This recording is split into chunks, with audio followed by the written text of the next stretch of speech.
Salut et bienvenue. Aujourd'hui, on va réaliser un système qui va nous permettre de commander une maison avec notre téléphone portable à travers une application.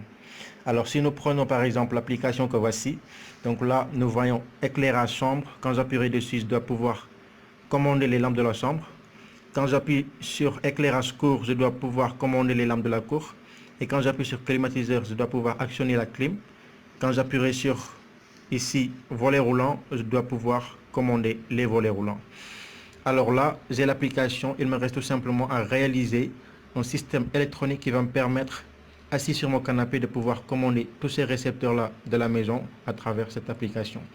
Eh bien, c'est ce que nous allons faire tout de suite. Voilà, le système est ici réalisé. Je vais à présent vous expliquer sommairement son fonctionnement. Ça, c'est avant tout que le système fonctionne par Bluetooth.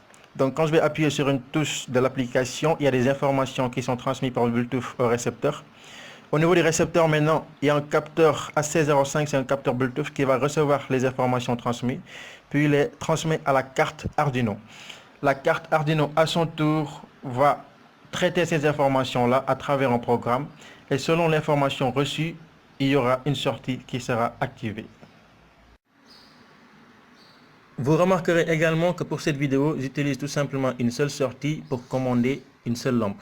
Mais sachez quand même que la carte Arduino ici comporte 13 entrées-sorties digitales et 6 entrées-sorties analogiques qui peuvent être configurées comme entrées-sorties digitales. Donc ce qui nous fait un total de 19 entrées-sorties.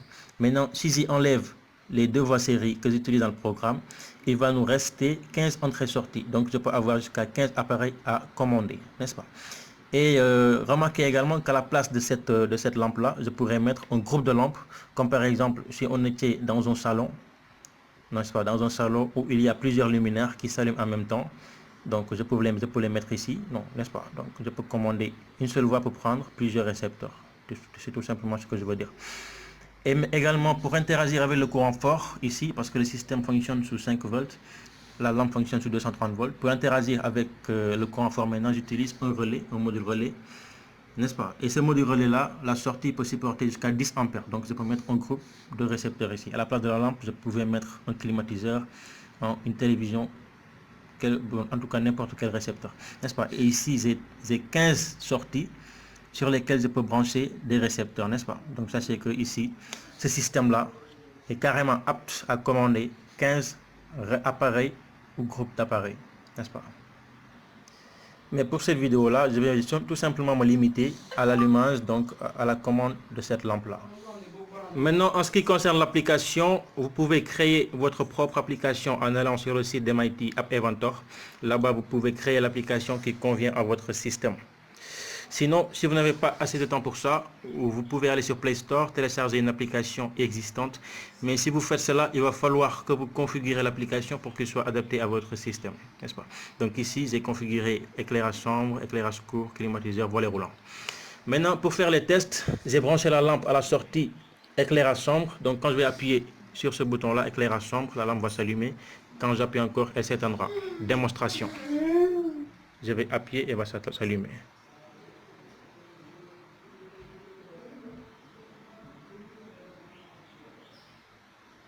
Voilà, donc ce qui est fait, elle est allumée. J'appuie encore, elle s'éteint. J'appuie, elle s'allume. J'appuie, elle s'éteint. J'appuie, elle s'allume. J'appuie, elle s'éteint. Et cela à la portée Bluetooth, donc je peux me mettre dehors même. Si je me mets dehors, voilà une autre démonstration à quelques mètres. Donc j'appuie, elle s'allume. J'appuie encore, elle s'éteint. J'appuie, elle s'allume. J'appuie, elle s'éteint. J'appuie, elle s'allume. J'appuie, elle s'éteint. Donc le système marche parfaitement, n'est-ce pas? Et là, si je me mets même dehors, donc ça va s'allumer, quoi, ça va marcher. Donc à la différence de l'émetteur récepteur infrarouge, qui ne marcherait pas s'il y a par exemple un obstacle entre l'émetteur et le récepteur.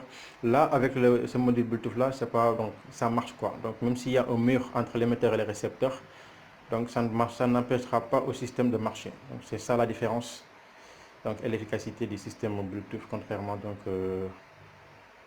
à l'émission réception infrarouge. Donc le système marche parfaitement. Donc c'est tout pour ma vidéo. Je vous dis à bientôt et à la prochaine.